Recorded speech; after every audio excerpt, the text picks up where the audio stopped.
on this bus now. There's no way I can get to work. This is the bus I was on. They have put the bus on fire so people are trying to get out. This is corner of Pama Road and Mungizi Drive.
Tunotea kukala watu bula.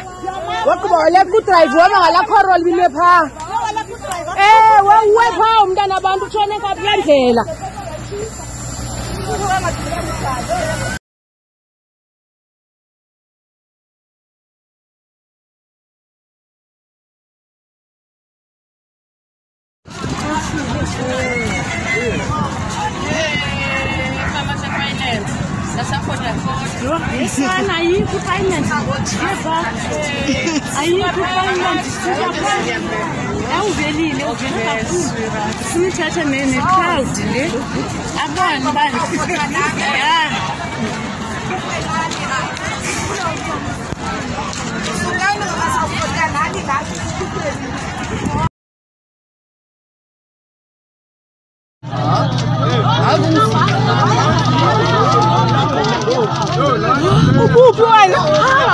Uyaphi? Yanda. Yo. Uthe benze njani? Yo.